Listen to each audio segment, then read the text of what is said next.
Hello दोस्तों, जय हिंद, वंदे मातरम। स्वागत है आप सभी का आपके अपने चैनल मनोज सर में। मैं हूं गौरव सिंह और मैं लेकर आया हूं NCERT physics class 12 chapter number 4 और इस चैप्टर का नाम है गतिमान आवेश और चुंबकत्व। दोस्तों इसमें जो है आज हमारा पार्ट नंबर 3 है और हमने पार्ट नंबर 2 तक पिछले वीडियोज़ में कराए हैं। अगर आपने वो वीडियो हमारे नहीं देखे हैं तो आप उनको ज़रूर देख लें। दोस्तों आज का वीडियो शुरू करने से पहले अगर आपने अभी तक हमारे चैनल मनोज सर, गुरुमंत्र इंस्टीट्यूट और फिजिक्स टॉपर्स अकेडमी को सब्सक्राइब नहीं किया है तो सबसे पहले आप सब्सक्राइब कर लें। चलिए आज का हम सेशन स्टार्ट करेंगे एक प्यारे से थॉट के साथ। तो क्या है, देखिए, आपका दिमाग एक शक्तिशाली चीज़ है। जब आप इसे सकारात्मक विचारों से छानेंगे तो आपका जीवन बदलना शुरू हो जाएगा। इसका मतलब है दोस्तों कि यदि मान लीजिए आपने अपने सोच को एकदम सकारात्मक बना रखा है, आपकी सोच एक कैसी है, पॉजिटिव है, मीन्स सकारात्मक सोच है अगर आपकी, तो आपका दिमाग जो है एक बहुत ही शक्तिशाली बन जाएगा। ठीक है दोस्तों, तो दिमाग शक्तिशाली बन जाएगा और आप देखेंगे कि आपका जीवन धीरे धीरे आपका जीवन बदलना शुरू हो जाएगा। ठीक है दोस्तों, तो ऑलवेज बी पॉजिटिव, यानी कि कहने का मतलब ये है कि हमेशा अपने दिमाग को पॉजिटिव रखिए, पॉजिटिव सकारात्मक सोच वाला रखिए दोस्तों। ठीक है, it means your mind is a powerful thing when you filter it with positive thoughts your life will start to change।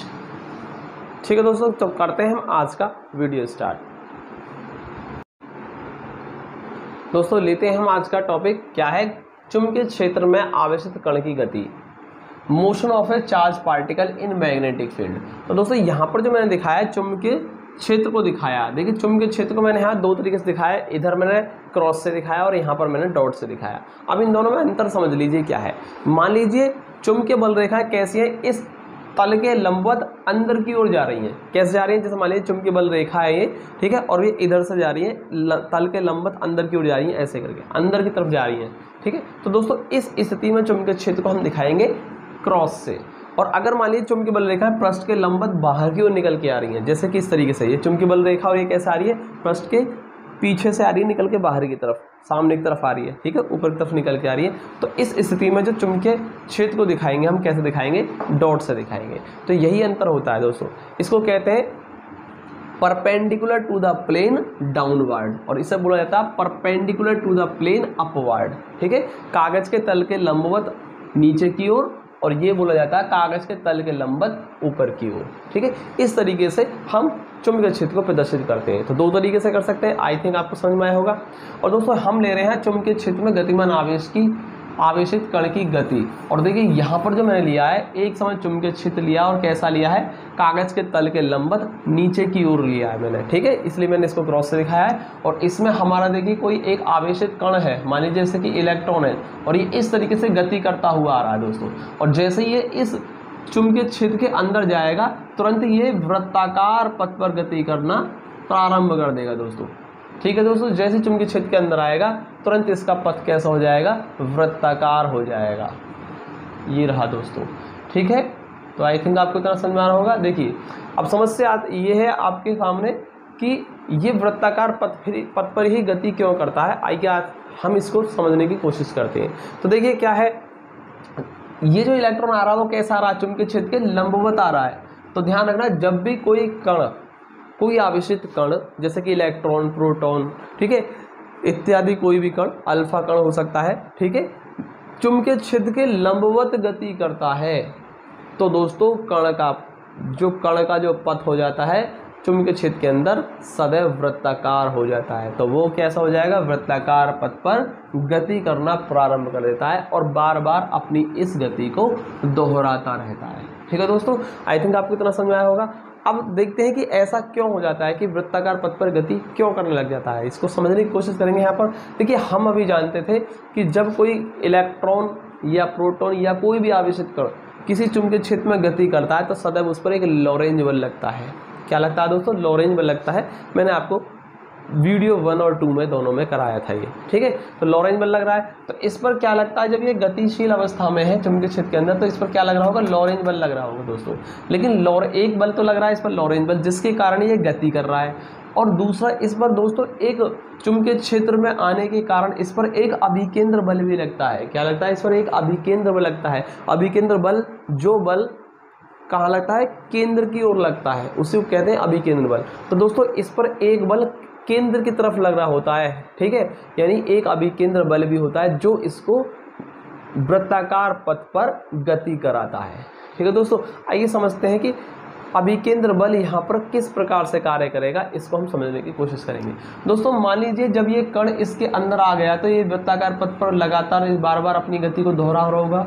तो यहाँ पर मान लीजिए किसी एक समय ये कण यहाँ भी आया होगा, इस बिंदु पर भी पहुँचेगा, क्योंकि जब ये घूम रहा है तो किसी न किसी समय ये इस स्थिति में भी जरूर आएगा। तो हम इस स्थिति की बात करते हैं दोस्तों, ये इलेक्ट्रॉन इस प्रकार से गति कर रहा है, ठीक है। तो इस बिंदु पर गति की दिशा गति निकालेंगे, गति किस दिशा में गति हो रही है, ठीक है। तो देखिए कैसे निकालेंगे, इस बिंदु पर हम क्या खींच देंगे, स्पर्श रेखा खींच देंगे ये, तो कण की गति की दिशा निकल के आ गई है। और इसके बाद अब हम लगाएंगे यहाँ इस बिंदु पर कौन सा नियम लगाएंगे, या तो दाएं हाथ की हथेली का नियम लगा दें या फिर फ्लेमी के बाएं हाथ का नियम लगा लें, ठीक है। क्योंकि इस लॉरेंज बल की दिशा को ज्ञात करने के दो ही नियम होते थे, मैंने आपको पिछली वीडियो में कराए थे, और दोनों से हम हमेशा बल की दिशा ही निकालते हैं, या तो इससे निकाल लीजिए या इस हथेली के नियम से निकाल लीजिए, दोनों से सेम चीज़ निकल के आएगी, ठीक है। तो आइए मैं यहाँ पर हथेली के नियम का इस्तेमाल कर रहा हूँ। तो कैसे करेंगे, देखिए चुंबकीय क्षेत्र की दिशा में क्या करें, पहले सबसे पहले दाएं हाथ के पूरे पंजे को इस प्रकार फैला लें कि अंगूठा और उंगलियां कैसे हो, लंबवत हो जाए, इस तरीके से। अब दोस्तों सबसे पहले उंगलियों को हमेशा चुंबकीय क्षेत्र की दिशा में रखो, और जो कण है उसकी गति की दिशा में रखें अंगूठा को। तो जिधर हथेली से धक्का लगेगा दोस्तों, किधर को लगेगा, इधर को, जिधर को ये पेन है इधर को, हथेली से धक्का किधर लगेगा, इधर को। तो ये जो दिशा होगी दोस्तों सदैव क्या रहेगी, लगने वाले बल की दिशा होगी। तो दोस्तों हम लगाते हैं, देखिए चुंबकीय क्षेत्र की दिशा में उंगलियां कर ली हमने, और अंगूठे को कर लिया हमने गति की दिशा में। तो जिधर आपका मार्कर की दिशा होगी ये हथेली से लगने वाले धक्का की दिशा ये, ठीक है दोस्तों, यही क्या होगी, कण पर लगने वाले बल की दिशा आ गई। तो अर्थात इस पर दिशा किधर आ रही है, बल्कि इधर आ रही है, अर्थात केंद्र की तरफ आ रही है दोस्तों। तो आई थिंक आपको इतना समझ में आया होगा इस नियम से दिशा कहाँ गई, इस कण पर, यहाँ जब ये स्थिति में होगा तो इस पर जो अभिकेंद्र बल लग रहा होगा वो इस दिशा में लग रहा होगा, ठीक है। इस पर बल की दिशा क्या निकल के आएगी, ये निकल के आएगी। इसी तरीके से हम अलग अलग कणों पर, अलग अलग स्थितियों पर इस कण के लिए क्या निकालेंगे, दिशा निकाल लेंगे, ठीक है। तो बल की दिशा निकालेंगे, देखिए कैसे, मान लीजिए ये कण घूमता हुआ यहाँ आया ठीक है, किसी समय यहाँ पर आया, तो इस बिंदु पर हम स्पर्श रेखा खींचकर गति की दिशा निकालेंगे, और फिर से ये लगाएंगे नियम। देखिए चुंबकीय क्षेत्र की दिशा में हम रखेंगे उंगलियों को, और गति की दिशा में अंगूठा कर लेंगे। तो दोस्तों धक्का जो लगेगा हथेली से नीचे की तरफ लगेगा। तो इसी कारण यहाँ पर जो इस बिंदु पर जब बल की दिशा आ गई वो इधर आ गई, फिर भी क्या आ रही है दोस्तों, केंद्र की तरफ आ रही है, ठीक है। अब मान लीजिए कण घूमता हुआ कहाँ पहुँच गया, इस स्थिति में आ गया यहाँ। तो इस पर हम वेग निकाल लेंगे, कण की गति की दिशा ये आ गई। अब इस पर फिर से लगाएंगे हम, देखिए चुंबकीय क्षेत्र की दिशा में उंगलियां, और गति की दिशा में हमने अंगूठे कर लिए, धक्का लगेगा हथेली से इधर की तरफ, यानी इस तरीके से बल की दिशा निकल के आ गई इस बिंदु पर। अब ये कण घूमता हुआ इस स्थिति में भी आया होगा दोस्तों, तो इस पर हमने फिर से क्या कर लिया, इस पर से का खींचकर गति की दिशा निकाल ली, और फिर से लगाएंगे हम हथेली का नियम। तो चुंबकीय क्षेत्र की दिशा में हमने उंगलियों को किया, और अंगूठा कर लिया हमने गति की दिशा में, तो हथेली से धक्का लगेगा इस बार ऊपर की तरफ। तो यही क्या आ गई इस बिंदु पर, ठीक है, बल की दिशा निकल के आ गई। अब दोस्तों यहाँ मैंने आपको बताया था कि यहाँ अभिकेंद्र बल लगता है, तो ये जो बल की ये जो दिशा आ रही है ना, ये अभिकेंद्र बल की दिशा आ रही है। क्यों, क्योंकि हमेशा क्या देख रहे हैं आप, हर स्थिति में, चाहे कण किसी भी स्थिति में हो, हमेशा क्या लग रहा है, बल केंद्र की तरफ लग रहा है दोस्तों, इसी को कहते हैं अभिकेंद्र बल, ठीक है। तो जो लॉरेंज बल है उसके कारण तो ये गति कर रहा है, और जो अभिकेंद्र बल है उसके कारण इसका पथ कैसा हो गया, वृत्ताकार हो गया, और कुल मिलाकर के ये वृत्ताकार पथ पर गति करना प्रारंभ कर दिया इसने, ठीक है दोस्तों। तो आई थिंक आपको समझ में आया होगा कि जब कोई आवेशित कण किसी एक समान चुंबकीय क्षेत्र में क्षेत्र की दिशा के लंबवत गति करता है तो उसका पथ वृत्ताकार क्यों हो जाता है। आई थिंक आपको इसका आंसर समझ में आया होगा, ठीक है। तो चलिए अब हम करते हैं आगे का काम स्टार्ट। देखिए यहाँ पर दो प्रकार के बल कार्य कर रहे हैं। पहला तो है F बराबर QVB साइन थीटा, ठीक है दोस्तों, QVB साइन थीटा जो कि लॉरेंज बल है, और साइन यहाँ क्या लेंगे, थीटा 90 लेंगे, क्योंकि आप देख रहे हैं कि जो कण है चुंबकीय क्षेत्र के साथ कैसा जा रहा है, लंबवत गति कर रहा है। तो लंबवत गति कर रहा है तो थीटा 90, तो ए बराबर क्यू बी भी साइन 90, साइन 90 का मान 1 हो जाएगा, तो ए बराबर क्यू बी भी रहेगा। तो पहला तो इस पर लॉरेंज बल कार्य कर रहा है, और एक इस पर अभी मैंने आपको बताया कि केंद्र की तरफ क्या लग रहा होता है, अभिकेंद्र बल। तो उसका मान कैसे निकालते हैं हम, mv²/r। क्यों, क्योंकि मान लीजिए जो कण है उसका द्रव्यमान कितना है, m है, उसका वेग है v, और जो वृत्ताकार पथ की जो त्रिज्या है वो क्या है, स्मॉल r है। तो इस तरीके से अभिकेंद्र बल का मान mv²/r हो जाता है। अब देखिए समीकरण 1 और 2 से ये दोनों संतुलन की अवस्था में, समीकरण 1 व 2 से किसमें, संतुलन की अवस्था में, जब ये संतुलन में है तो उस कंडीशन में क्या होगा, दोनों आपस में बराबर होंगे, यानी mv²/r की जो वैल्यू होगी वो qvb के बराबर होगी। और यहाँ से एक v से v कट जाएगा, यहाँ से हम क्रॉस मल्टीप्लाई कर देंगे, rqb बराबर हो जाएगा mv, और यहाँ से कण की त्रिज्या निकल जाएगी, r बराबर कण के पथ की त्रिज्या निकल के आएगी mv/qb। तो इस तरीके से वृत्ताकार पथ की त्रिज्या स्मॉल r ज्ञात की जा सकती है। दोस्तों यहाँ पर देख रहे हैं r बराबर mv/qb, यहाँ m क्या है, इलेक्ट्रॉन का द्रव्यमान है, या जो भी कोई आवेशित कण हो उस पर क्या है, उसका द्रव्यमान आ जाएगा, उसका वेग आएगा, उस पर आवेश आएगा, और ये चुंबकीय क्षेत्र जिसमें ये गति कर रहा है। सारी वैल्यू रख करके आप पथ की त्रिज्या निकाल सकते हैं। ठीक है, तो आई थिंक आपको त्रिज्या निकालनी आई होगी। पथ की त्रिज्या कैसे निकाल लेते हैं, चलिए इसके बाद देखिए हम वेग भी निकाल लेते हैं। जैसे कि यहीं से स्टार्ट करते हैं, वेग, कण का वेग क्या होगा, r/qb कितना हो जाएगा, r/m। ठीक है, यहां से हमने निकाल दिया ये r/qb बराबर mv। ठीक है, तो कण का वेग निकल के आएगा, वेग बराबर r/qb/m। तो इस तरीके से हमने कण का क्या निकाल दिया, वेग भी निकाल दिया है।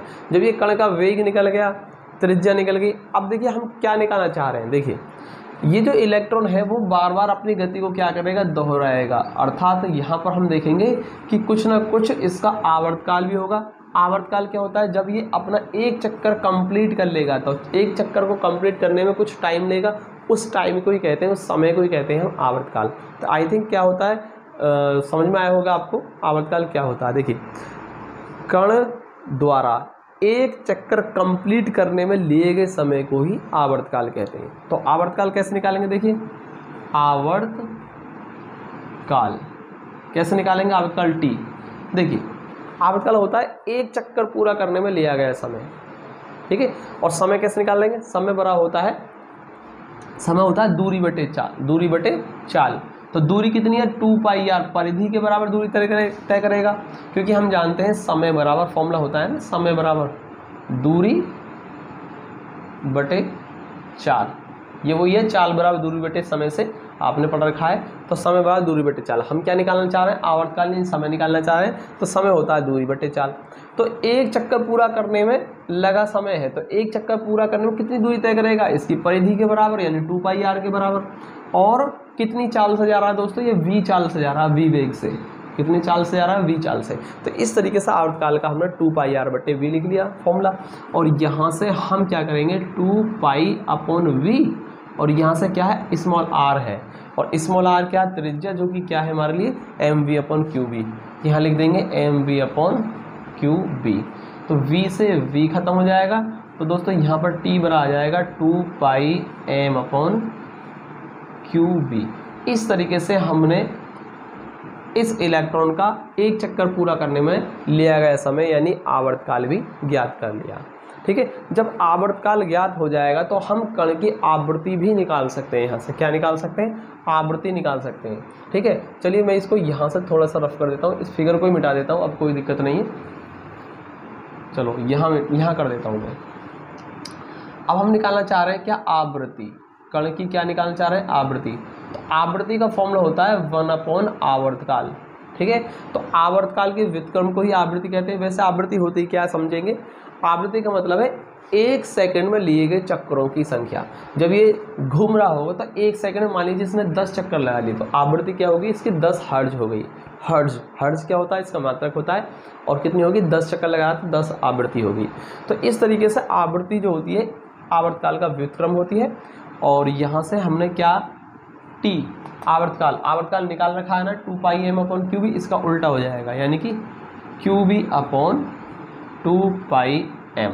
तो इस तरीके से हमने आवृत्ति भी निकाल दी कण की। ठीक है, तो आई थिंक आपको इतना समझ में आ रहा होगा। जब आवृत्ति निकल चुकी है तो अब हम क्या निकालना चाह रहे हैं, हम गतिज ऊर्जा निकालना चाह रहे हैं। कण की गतिज ऊर्जा क्या होगी, जब ये चल रहा होगा तो इसकी कुछ ना कुछ गतिज ऊर्जा होगी या नहीं होगी, तो कण की गतिज ऊर्जा भी हम निकाल देते हैं। तो मैं इसको यहाँ से रफ कर देता हूँ। देखिए कण की गतिज ऊर्जा निकालना चाह रहे हैं हम, गतिज ऊर्जा यानी कि काइनेटिक एनर्जी क्या होती है, फॉर्मूला क्या होता है इसका, k = ½ mv²। तो k बराबर ½ m, ये क्या वेलोसिटी वेग कितना है r⁴m, तो ये हो जाएगा r⁴m और इसका है होल स्क्वायर। ठीक है, तो k की वैल्यू यहाँ से क्या आ जाएगी, k बराबर हो जाएगा ½ m, ये हो जाएगा r² q² b²/m², और 1 m से m खत्म हो जाएगा।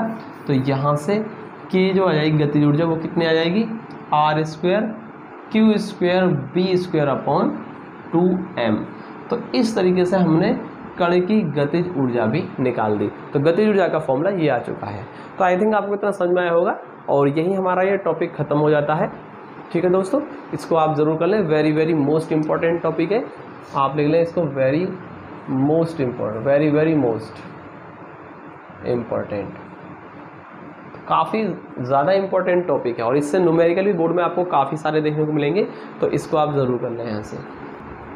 अगला टॉपिक लेते हैं हम, वेरी मोस्ट इम्पॉर्टेंट टॉपिक है, ये भी ध्यान रखना, वेरी मोस्ट इम्पॉर्टेंट, काफ़ी ज़्यादा इम्पॉर्टेंट टॉपिक है ये, और कई बार बोर्ड में आ चुका है। तो देखिए हम लेते हैं इसको, 2 समांतर धारावाही चालक तारों के बीच चुंबकीय बल और एम्पियर की परिभाषा। तो यहाँ इस नियम को निकालेंगे पहले हम, ठीक है, यहाँ से बल निकालेंगे, उसके बाद हम एम्पियर की परिभाषा भी इसी फॉर्मूले से देंगे जो इसका रिजल्ट आएगा निकल के। ठीक है, चलिए आइए समझते हैं इसको क्या है। देखिए हमारे पास क्या है, 2 समांतर धारावाही चालक हैं, जैसे मान लीजिए एक चालक ये है और एक चालक ये है, और ये कैसे रखे हैं, समांतर है, और एक दूसरे के क्या रखे हैं, काफ़ी ज़्यादा नज़दीक रखे हुए हैं। और मान लीजिए इनमें हमने क्या प्रवाहित कर रखी है, धारा प्रवाहित कर रखी है, ये रही धारा। ठीक है, दोनों में धारा प्रवाहित हो रही है, क्योंकि कैसे ये धारावाही चालक तार है। ठीक है, तो देखिए जैसे ही हम मान लीजिए एक इस तार में धारा प्रवाहित करेंगे, ठीक है दोस्तों, तो इसके चारों क्या हो जाएगा, चुंबकीय क्षेत्र उत्पन्न होगा, जिसके कारण इसके नज़दीक रखा दूसरा तार जो है इस पर भी क्या आ जाएगा, चुंबकीय क्षेत्र उत्पन्न हो जाएगा। और दोस्तों इसमें धारा प्रवाहित होने की वजह से इस पर क्या आ जाएगा, चुंबकीय क्षेत्र उत्पन्न होगा, अर्थात क्या होगा कि ये इस पर बल लगाएगा और ये इस पर बल लगाएगा। ठीक है, लेकिन अब इस बल की दिशा क्या होगी, यानी ये जो बल होगा किस प्रकृति का होगा, आकर्षण का होगा या प्रतिकर्षण का होगा। तो इसके लिए हम आइए दूसरा एक और जोड़ा लेते हैं तारों का। ठीक है, और इसमें इस बार हम धारा लेते हैं विपरीत दिशाओं में, आई और इधर धारा आई। दोस्तों इस सिचुएशन में क्या होगा, जब समांतर धारावाही चालक तार जो कि एक दूसरे के काफ़ी नज़दीक रखे होते हैं और उनमें धारा अगर मान लीजिए सेम डायरेक्शन में हो, एक दिशा में हो, तो ये सदैव एक दूसरे को आकर्षित करते हैं। तो इन पर कैसा लगेगा बल, आकर्षण का। तो इस चीज़ को भी आप याद रखेंगे, कब आकर्षण होगा कब प्रतिकर्षण। ठीक है, तो ये एक दूसरे पर आकर्षण का बल लगाएंगे, और ये क्या करेंगे, अब विपरीत दिशाओं में है धारा, तो ये एक दूसरे को प्रतिकर्षित करेंगे, यानी ये दोनों एक दूसरे पर क्या लगाएंगे, प्रतिकर्षण का बल लगाएंगे। ठीक है, अब यहाँ से होगा क्या, ये जो तार है थोड़ा सा इधर को बेंड हो जाएगा, हल्का सा ऐसे बेंड हो जाएगा इसकी तरफ को, और ये क्या हो जाएगा, ये इसकी तरफ बेंड हो जाएगा। क्यों हो जाएगा, क्योंकि एक दूसरे पे आकर्षण का बल लगा रहे हैं ना, तो ये इसको इधर खींच लेगा, ये इसको हल्का सा इधर खींच लेगा, तो ये थोड़ा सा इस तरीके से आ जाएंगे, तो ये ऐसे हो जाएगा, हल्का से घूम जाएंगे। ठीक इसका उल्टा होगा, ये इस पर विपरीत दिशा में बल लगाएगा प्रतिकर्षण का, तो ये थोड़ा सा इधर चला जाएगा, और इसी तरीके से ये इस पर प्रतिकर्षण बल लगाएगा दूर की तरफ, तो ये थोड़ा सा इधर को बेंड हो जाएगा, तो इस तरीके से कर्ल हो जाएंगे, इस तरीके से घूम जाएंगे। तो इनके बीच का गैप क्या हो जाता है, बढ़ जाता है, क्योंकि प्रतिकर्षण बल लगा रहे हैं। ठीक है, तो जब धाराएं विपरीत दिशा में हो तो प्रतिकर्षण बल लगेगा, जिसके कारण एक दूसरे से दूर की तरफ चले जाएंगे हल्के से।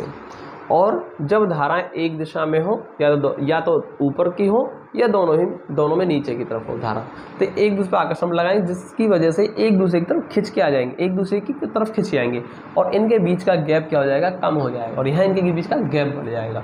तो आई थिंक आपको समझ में आ रहा होगा आकर्षण और प्रतिकर्षण की वजह से इनमें हुआ क्या। ठीक है, चलिए अब हम क्या करेंगे, हमने ये तो देख लिया कि इन पर बल लग रहा है, आकर्षण का लगेगा या प्रतिकर्षण लगेगा, ये डिपेंड करेगा धाराओं की दिशाओं पर। ठीक है, अब हम इसको निकालते हैं, इसकी प्रति एकांक लंबाई पे कितना बल लगाएगा, यानी इसके चुंबकीय क्षेत्र के कारण जो इस पर बल लगेगा इसकी प्रति एकांक लंबाई पर कितना लग रहा होगा उसे निकालेंगे। फिर हम क्या करेंगे, इसके चुंबकीय क्षेत्र के कारण इस तार पर एकांक लंबाई पर लगने वाला बल निकालेंगे। तो इस तरीके से हम दोनों का आपस में बल देखेंगे कितना लगाएंगे। ठीक है, तो चलिए हम लेते हैं आगे की तरफ, करते हैं इसको सॉल्व। जैसे कि मैंने ले लिया यहाँ पर वायर, ये समांतर चालक तार ले लिया हमने, ये मैंने PQ नाम दिया इसको और ये लिया मैंने RS, और ये कैसे अनंत लंबाई के तार हैं और दोनों में मान लीजिए धारा क्या है, एक ही दिशा में प्रवाहित हो रही है, इसमें धारा I1 है और इसमें I2।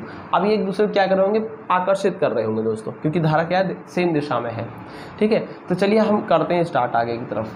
पहले हम क्या करेंगे, चुंबकीय तार जो है आपका PQ, इसमें धारा प्रवाहित करेंगे I1, जिसके कारण इसके चारों चुंबकीय क्षेत्र होगा और यही चुंबकीय क्षेत्र किस पर प्रदर्शित होगा, किस पर आ जाएगा, RS पर आ जाएगा, क्योंकि ये क्या रखा है, इसके चुंबकीय क्षेत्र के अंदर रखा है। तो पहले लिखेंगे हम तार PQ में प्रवाहित धारा I1 के कारण, ठीक है, RS पर, तार RS पर उत्पन्न चुंबकीय क्षेत्र। ठीक है, इसमें धारा प्रवाहित कर रहे हैं और चुंबकीय क्षेत्र किस पर उत्पन्न हो जाएगा, इस पर हो जाएगा, क्योंकि ये इसके क्या रखा, चुंबकीय क्षेत्र में रखा और बहुत ही पास रखा हुआ है। तो मान लीजिए वो कितना है, B1 है, मान लीजिए भाई इसमें चुंबकीय क्षेत्र क्या ले लिया मैंने, B1 ले लिया। कितना होता है, μ0/2π और I/R होता है दोस्तों। इन दोनों के बीच की दूरी क्या है, ये स्मॉल r है। ठीक है, तो इसमें हम धारा कौन सी प्रवाहित कर रहे हैं, I1 कर रहे हैं, तो इसलिए क्या कर देंगे, I1/R कर देंगे। इतना चुंबकीय क्षेत्रफल होगा इस पर। अब हम क्या करेंगे, तार की इसकी L लंबाई पर, हालांकि ये कैसा है, अनंत लंबाई का तार है, लेकिन अनंत लंबाई पर नहीं, हम इसकी स्मॉल L लंबाई पर निकालना चाह रहे हैं पहले हम। ठीक है, बल कितना होगा, तो हम लिखेंगे तार RS की L लंबाई पर बल, कितना बल लगेगा, F बराबर, ठीक है, L लंबाई पर निकालने बल कितना होगा, F बराबर IBL साइन थीटा, इतना होगा। F बराबर, देखिए यहाँ पर थीटा क्या रहेगा, 90 डिग्री रहेगा, क्योंकि चुंबकीय क्षेत्र जो है, ठीक है, धारा और चुंबकीय क्षेत्र कैसे होंगे, एक दूसरे के लंबवत होंगे, तो इसलिए यहाँ पर क्या रहेगा, थीटा का मान 90 होगा, इसलिए मैं साइन 90 का मान 1 कर दिया, इसको मैंने हटा दिया। तो कितना बल लग रहा होगा, F बराबर IBL के बराबर बल लग रहा होगा। ठीक है, और यहाँ पर धारा कौन सी रहेगी, I2 रहेगी। क्यों रहेगी, क्योंकि हम RS पर निकाल रहे हैं, RS के L लंबाई पर बल, और धारा कितनी, I2। ठीक है, और चुंबकीय क्षेत्र कौन सा रहेगा इस पर, PQ का रहेगा। ठीक है, यानी कि B1 रहेगा और L रहेगा। इसी तरीके से I2, B1 का मान हम ऊपर से उठा के लिख देंगे μ0/2π और I1/R, और ये हो जाएगा हमारा L। तो यहाँ से जो बल निकला है वो कितना हो जाएगा, μ0/2π I1I2/R × L, इतना बल लगा। ये तो लगा है L लंबाई पर, RS की यानी RS की L लंबाई बल है, और हम निकालना चाह रहे हैं प्रति एकांक लंबाई पर बल। तो हम लिखेंगे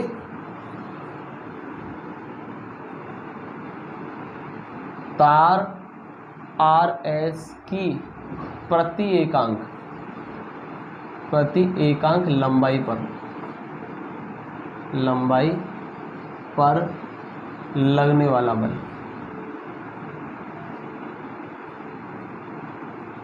ठीक है, कितना होगा वो, F/L होगा, क्योंकि हम एकांक लंबाई पर निकाल रहे हैं बल। तो F/L तो इसमें क्या करते हैं हम एल का भाग कर दें, तो इधर से एल का भाग करेंगे तो ये एल से एल कट जाएगा, ये वाला एल कट जाएगा, तो बचेगा कितना म्यू नॉट अपॉन 2 पाई I1 I2 अपॉन R। ठीक है, एल लंबाई पर निकाल रहे हैं, एक अंक लंबाई पर, तो एल का भाग कर देंगे, तो इसमें एल का भाग होगा तो ये कैंसिल हो जाएगा, इसलिए मैंने यहाँ पर एल को ख़त्म कर दिया है। तो इतना बल लग रहा होगा दोस्तों प्रति एकांक लंबाई पर।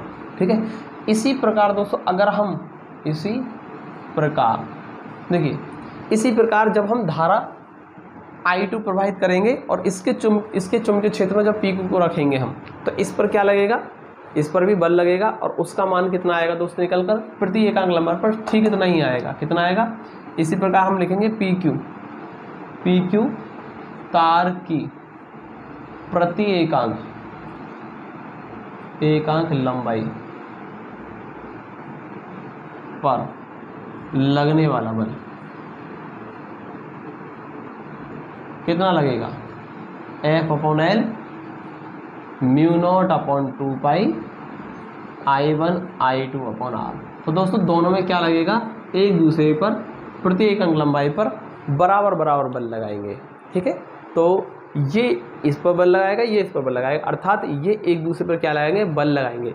ठीक है, और प्रति एकांक लंबाई पर कितना बल लगाएंगे, इतना बल लगाएंगे। ठीक है दोस्तों, आई थिंक आपको समझ में आया होगा। आपने यहाँ से क्या कर दिया, प्रति एकांक लंबाई पर लगने वाला बल निकाल दिया एक दूसरे पर। ठीक है, इतना समझ में आया। अब देखिए इसमें हमारा लास्ट इसमें क्या रह गया, अभी एम्पियर की परिभाषा और रह गई है, तो हम इसी रिजल्ट से क्या करेंगे, एम्पियर की परिभाषा भी निकालेंगे। तो देखिए मैंने यहाँ से क्या कर दिया, कंडीशन लगा दी इसमें, जैसे कि आया था ना F/L म्यू नॉट अपॉन 2 पाई I1 I2 बटे R। निकालना चाह रहे हैं हम एम्पियर की परिभाषा, तो उसके लिए मैंने कुछ यहाँ पर कंडीशन लगाई है। क्या लगाई है, यदि मान लीजिए यहाँ पर I1 I2 जो धाराएं वो कैसी है, बराबर बराबर, और कितनी है, प्रत्येक 1 एम्पियर है। ठीक है, और दोस्तों यहाँ पर जो इनके तारों के बीच की दूरी है R, वो क्या ले ली मैंने, 1 मीटर ले ली है, और कितने पर निकालना चाह रहे हैं हम बल, 1 मीटर लंबाई पर, प्रति एकांक लंबाई पर हम बल निकालना चाह रहे हैं। तो L बराबर क्या ले लिया मैंने, 1 मीटर। तो दोस्तों क्या हो जाएगा, जैसे ही मैंने यहाँ पर I1 I2 को वन किया, R को वन किया, L को वन किया, ठीक है, तो देखिए यहाँ पर ये सारा क्या कर दिया, 1 1 कर दिया, ये भी 1, तो F बराबर कितना रह गया, म्यू नॉट बटे 2 पाई रह गया ओनली, और इसका मान जो होता है 2 × 10⁻⁷ न्यूटन होता है। ठीक है, तो इस तरीके से अब बनाएंगे हम क्या, 1 एम्पियर की परिभाषा। तो देखिए कैसे बनेगी, देखिए यहाँ लिखा है 1 एम्पियर वह विद्युत धारा है जो वायु या निर्वात में 1 मीटर दूर रखी 2 लंबे सीधे व समांतर तारों में प्रवाहित होने पर प्रत्येक तार की प्रति मीटर लंबाई पर, प्रत्येक तार की प्रति मीटर लंबाई पर 2 × 10⁻⁷ न्यूटन का बल उत्पन्न करती है। ठीक है, तो इस तरीके से हमने क्या बना दी, इसकी परिभाषा बना दी 1 एम्पियर की। दोबारा सुनने, 1 एम्पियर वह विद्युत धारा है जो निर्वात या वायु में 1 एम्पियर वह विद्युत धारा है जो वायु या निर्वात में 1 मीटर की दूरी पर रखे 2 लंबे सीधे व समांतर तारों में प्रवाहित होने पर प्रत्येक तार की प्रति एकांक या प्रति मीटर लंबाई पर 2 × 10⁻⁷ न्यूटन का बल उत्पन्न कर दे। तो इस तरीके से हमने सारी कंडीशन को अप्लाई करके हमने यहाँ से 1 एम्पियर की परिभाषा निकाल दी। तो आई थिंक आपको दोस्तों इतना समझ में आया होगा। 1 एम्पियर की परिभाषा निकालना काफ़ी आसान है, यहाँ से इसमें आप कंडीशन लगा करके निकाल सकते हैं। ठीक है, और नोट कर लें इसको और एक दो बार बोलने की कोशिश करें, बिल्कुल आसान तरीके से समझ में आएगा। ठीक है, तो दोस्तों अगर आपको वीडियो अच्छा लगा हो तो वीडियो को लाइक कर दें, चैनल को सब्सक्राइब कर लें, और ज़्यादा से ज़्यादा वीडियो को ग्रुप में अपने में शेयर कीजिए ताकि ज़्यादा से ज़्यादा लोगों को इसका फ़ायदा हो सके। ठीक है दोस्तों, मिलते हैं कुछ अगले इम्पोर्टेंट टॉपिक के साथ अगली वीडियो में। तब तक के लिए जय हिंद, वंदे मातरम।